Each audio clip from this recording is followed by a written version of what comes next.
सभी देशवासियों को संजीव आर्या का सादर नमस्कार।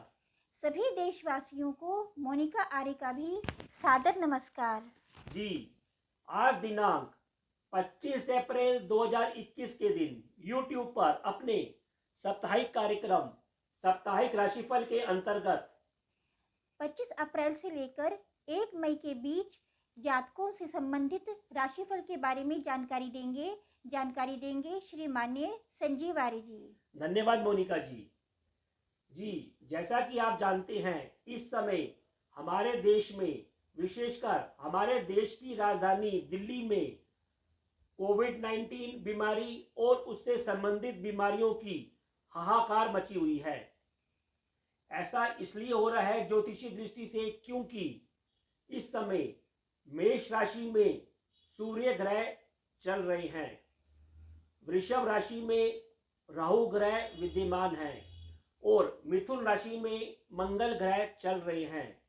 तो इसमें नया क्या है? इसमें नया ये है कि ये ग्रह इन राशियों में विभिन्न नक्षत्रों में चल रहे हैं, वे उनके शत्रु नक्षत्र हैं। ये कुछ दिनों के लिए चल रहे हैं। अब हम ये देखते हैं कि मेष राशि हमारे सर को रिप्रेजेंट करती है, वृषभ राशि हमारे मुख को रिप्रेजेंट करती है, उसी प्रकार मिथुन राशि हमारे गर्दन को रिप्रेजेंट करती है। चूंकि ये विभिन्न शत्रु नक्षत्र में चल रहे हैं, इसलिए हमको ENT अर्थात सर, गले और मुंह से संबंधित बीमारियां अधिक देखने को मिल रही हैं, अर्थात इन क्षेत्रों में इन्फेक्शन और वायरस की मात्रा अधिक देखने को मिल रही है। जैसा कि आप जानते हैं, इस समय सूर्य मेष राशि में चल रहे हैं, जो कि उनकी उच्च राशि है, अर्थात सर पर ज्यादा गर्मी बढ़ने के कारण हमारे को इस समय ज्वर की या बुखार की समस्या देखने को मिल रही है। इसी प्रकार मुख में चूंकि राहु चल रहा है, इसलिए मुख से हमारे वायरस और बैक्टीरिया जो कि विषैले हैं, वो अधिक मात्रा में हमको संक्रमित कर रहे हैं, जिसका असर हमारी गर्दन पर देखने को मिल रहा है। यहाँ पर मंगल ग्रह बैठे हुए हैं। चूंकि मिथुन राशि और मंगल राशि में चतुरता है, इसी प्रकार यहाँ पर इन्फेक्शन भी अधिक देखने को मिल रहा है। कहने का तात्पर्य यह है कि इन ग्रहों की वजह से हमको इससे संबंधित बीमारियां अधिक देखने को मिल रही हैं। और ज्योतिषी दृष्टि से चूंकि इस हफ्ते इसी प्रकार ये ग्रह चलते रहेंगे, तो हमको इससे संबंधित अगले 1 हफ्ते से 10 दिन के अंदर इससे जुड़ी ये बीमारियां ऐसी ही चलती रहेंगी। लेकिन आपको घबराने की जरूरत नहीं है। जैसा कि आप जानते हैं, 1 मई और 4 मई को बुध ग्रह और शुक्र ग्रह भी अपनी राशियां परिवर्तित करेंगे। उसके बाद इस बीमारी में धीरे धीरे कमी आना शुरू होगी, अर्थात मई पहले हफ्ते के बाद इस तरह की बीमारियों में गिरावट आना शुरू होगी। चूंकि ऐसा भी लगता है कि हमको इस मौके पर मैं आपको एक सलाह देना चाहूँगा कि आप लोग सबसे पहले ईश्वर पर आस्था विश्वास बनाए रखें। इसके बाद आप अपने आप पर विश्वास रखें। आपको डरने की कोई जरूरत नहीं है। इसके अलावा सरकार द्वारा जो गाइडलाइन आपको दी जा रही है, उसका पालन अवश्य करें। जैसे आपको मास्क पहनना है, अपने हाथ बार बार धोने हैं, हाथों को सैनिटाइज करना है और अपना खान पान हल्का रखना है। साथ में आपको गर्म पानी और मसालों का अधिक से अधिक प्रयोग करना है। इस प्रकार आपको सामाजिक दूरी भी बनाए रखनी है, जिसके आधार पर आप आने वाले 10 दिनों में धैर्यपूर्वक इस बीमारी का सामना करें और अपने मन और दिमाग को तनाव रहित रखें। इन उपायों को करके आप इस बीमारी से और इस आने वाले 10 दिन के समय को शांतिपूर्वक तरीके से काट सकते हैं। इससे आपका भी भला होगा और समाज का भी भला होगा। जी गुरुजी, अब आप हमें ये बताइए कि इस बार ग्रहों की स्थिति कैसी है, अर्थात ग्रह गोचर क्या प्रभाव दिखा रहे हैं, इस बात पर प्रकाश डालकर बताइए। जी मोनिका जी, आपने सुंदर प्रश्न किया है। देखिए, कार्यक्रम शुरू करने से पहले इस हफ्ते अर्थात 25 अप्रैल से 1 मई 2021 के बीच ग्रहों की क्या स्थिति है, इस पर प्रकाश डालते हैं। देखिए, चंद्रमा इस हफ्ते कन्या राशि में, तुला राशि में, वृश्चिक राशि में और हफ्ते के आखिरी दिन धनु राशि में संचार करेंगे। इसी प्रकार सूर्य ग्रह मेष राशि में संचार कर रहे हैं, मंगल ग्रह मिथुन राशि में संचार कर रहे हैं, बुध ग्रह मेष राशि में संचार कर रहे हैं और 1 मई को वो वृषभ राशि में संचार करेंगे, जहां पर ऑलरेडी इस समय राहु ग्रह बैठे हुए हैं। ऐसा भी देखने को मिल सकता है कि जैसा कि हम जानते हैं, बुध ग्रह जिस ग्रहों के साथ बैठते हैं उसकी बुद्धि वैसे हो जाती है, अर्थात बुध ग्रह का राहु के साथ बैठने से समाज में जो लोग सलाह का कार्य करते हैं, व्यापारी गण हैं, राहु के साथ बैठने से ऐसा हो सकता है कि वे समाज को गलत सलाह दें या उनमें मुनाफाखोरी कमाने की भावना कुछ अधिक रूप से जागृत हो सकती है। खैर, ये विषय अलग है। इसी प्रकार गुरु ग्रह कुंभ राशि में संचार कर रहे हैं, शुक्र ग्रह मेष राशि में संचार कर रहे हैं, शनि ग्रह मकर राशि में संचार कर रहे हैं, राहु ग्रह वृषभ राशि में और केतु ग्रह वृश्चिक राशि में संचार कर रहे हैं। तो इस आधार पर हम आपको आने वाली राशियों का राशिफल बताएंगे। जी गुरुजी, अब आप हमें तुला, वृश्चिक और धनु राशि के जातकों के राशिफल पर प्रकाश डालकर बताइए। जी मोनिका जी, तुला राशि अर्थात लिब्रा। देखिए, तुला राशि वाले जातकों का रुझान कुछ व्यय के ऊपर, स्वयं अपने ऊपर, अपने धन और परिवार के ऊपर और अपने बंधुओं को लेकर कुछ अधिक केंद्रित रह सकता है।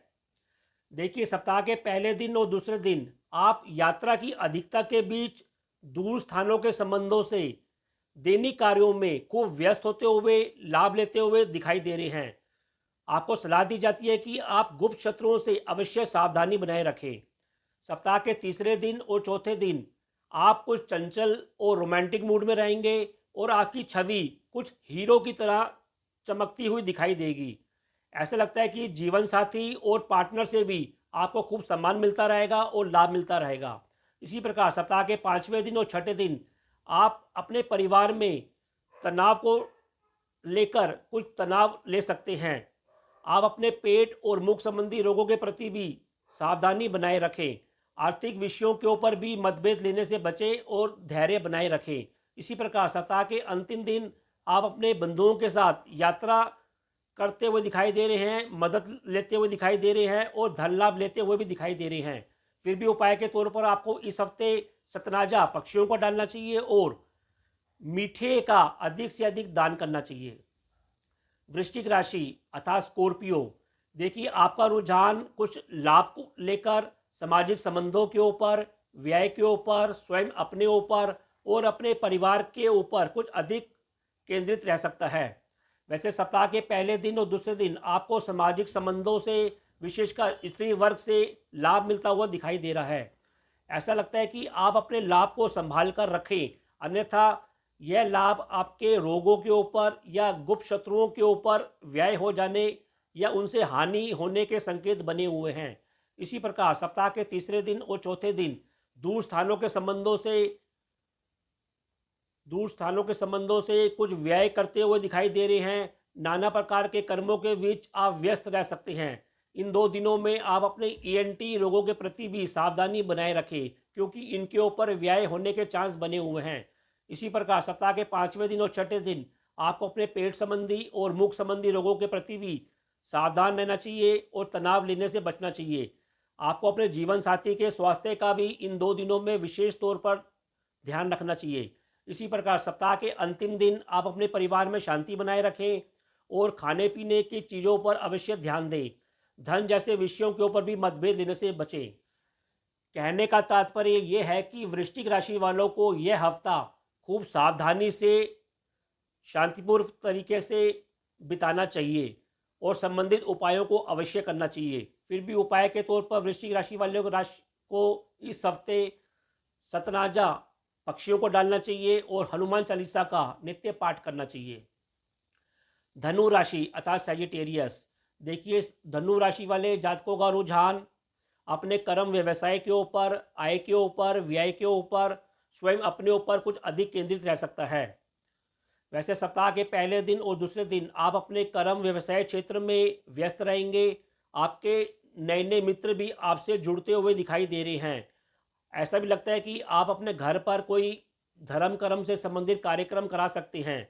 इसी प्रकार सप्ताह के तीसरे दिन और चौथे दिन आपको अपने संतान पक्ष के साथ, अपने बुद्धि बल के साथ खूब धन लाभ लेते हुए, मान सम्मान लेते हुए दिखाई दे रहे हैं। इसी प्रकार सप्ताह के पाँचवें दिन और छठे दिन आपको सलाह दी जाती है कि आप अपने स्वास्थ्य का ध्यान रखें, पेट संबंधी और मुख संबंधी रोगों का भी ध्यान रखें और व्यर्थ की यात्रा में जाने से और तनाव लेने से अवश्य बचें।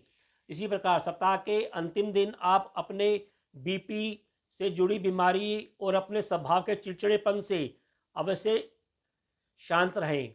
फिर भी उपाय के तौर पर आपको हनुमान चालीसा का नित्य पाठ करना चाहिए और हरे रंग की वस्तुओं का अधिक से अधिक दान करना चाहिए।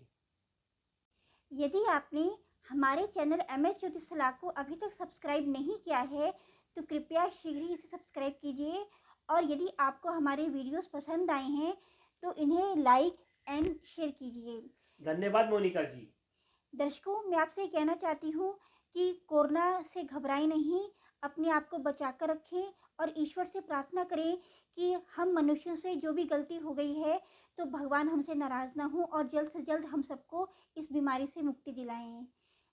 गुरुजी, अब आप हमें मकर, कुंभ और मीन राशि के जातकों के ऊपर प्रकाश डालकर बताइए। जी मोनिका जी, मकर राशि अर्थात कैप्रिकॉर्न, देखिए मकर राशि वाले जातकों का रुझान धर्म के ऊपर, कुछ यात्रा के ऊपर, अपने कर्म और कैरियर के ऊपर, आय और व्यय के ऊपर कुछ अधिक केंद्रित रह सकता है। वैसे सप्ताह के पहले दिन और दूसरे दिन आप धर्म संबंधी कर्म करते हुए, यात्रा करते हुए दिखाई दे रहे हैं। भाग्य के बल पर भी आपको घरेलू वस्तु का लाभ मिलता हुआ नजर आ रहा है, धन लाभ मिलता हुआ दिखाई दे रहा है। सप्ताह के तीसरे दिन और चौथे दिन आप अपने कर्म व्यवसाय क्षेत्र में खूब लाभ लेंगे, सम्मान लेंगे, आप आनंदित रहेंगे और इन दो दिनों में संतुष्टि प्राप्त करेंगे। इसी प्रकार सप्ताह के पाँचवें दिन और छठे दिन आप अपने जीवन साथी के साथ छुटपुट यात्रा पे जा सकते हैं, लेकिन आपको सलाह दी जाती है कि आप गलत मित्रों और संबंधों से अवश्य अपना बचाव करें, आपको उनसे तनाव मिल सकता है। वैसे आपको इन दो दिनों में अपने पेट संबंधी रोगों का भी ध्यान रखना चाहिए। सप्ताह के अंतिम दिन आपके जीवन में व्यय की कुछ अधिकता बनी रह सकती है। आपको अपने बीपी से संबंधित बीमारी और गले से संबंधित बीमारी का भी इस आखिरी दिन में सावधानी से ध्यान रखना चाहिए। फिर भी उपाय के तौर पर मकर राशि वाले जातकों को इस हफ्ते सतनाजा पक्षियों को डालना चाहिए और हनुमान चालीसा का नित्य पाठ करना चाहिए। कुंभ राशि अर्थात एक्यूरियस, देखिए कुंभ राशि वाले जातकों का रुझान चिंतन के ऊपर, यात्रा के ऊपर, अपने कर्म और व्यवसाय के ऊपर, आय के ऊपर कुछ अधिक केंद्रित रह सकता है। वैसे सप्ताह के पहले दिन और दूसरे दिन आप धर्म संबंधी और अर्थ विषयों पर चिंतन करते हुए दिखाई दे रहे हैं। आप अपने बंधुओं के संबंधों के ऊपर भी चिंतन करते हुए और तनाव लेते हुए दिखाई दे रहे हैं। इसी प्रकार सप्ताह के तीसरे दिन और चौथे दिन आपको अपने बंधुओं के साथ अपने पिता वर्ग की मदद से मदद मिलेगा और नाना प्रकार के लाभ और मदद मिलती हुई दिखाई दे रही है। आप इन दो दिनों में नाना प्रकार के कार्यों में व्यस्त रहेंगे। इसी प्रकार सप्ताह के पाँचवें दिन और छठे दिन आप अपने घरेलू वातावरण में और व्यवसाय क्षेत्र में तनाव लेते हुए और परेशानी का अनुभव करते हुए दिखाई दे रहे हैं। आपको सलाह दी जाती है कि इन दो दिनों में आप अपने मुख संबंधी और पेट संबंधी रोगों के प्रति सावधानी बनाए रखें।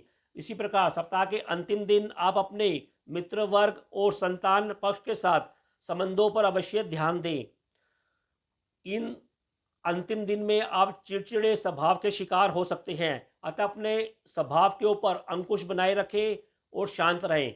कुल मिलाकर कुंभ राशि वाले जातकों को इस हफ्ते तनाव लेने से बचना चाहिए और अपने बंधुओं के साथ संबंधों को लेकर ध्यान देना चाहिए। फिर भी उपाय के तौर पर आपको इस हफ्ते सतनाजा पक्षियों को डालना चाहिए और हनुमान चालीसा का नित्य पाठ करना चाहिए।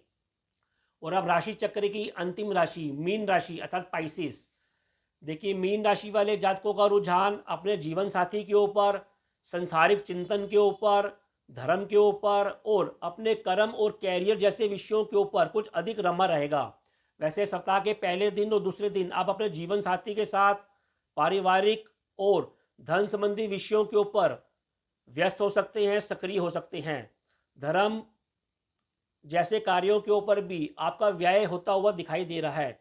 इसी प्रकार सप्ताह के तीसरे दिन और चौथे दिन आप नाना प्रकार के भयों के बीच, डर के बीच, धन संबंधी और रोगों पर चिंतन करते हुए दिखाई दे रहे हैं, कर्म करते हुए दिखाई दे रहे हैं।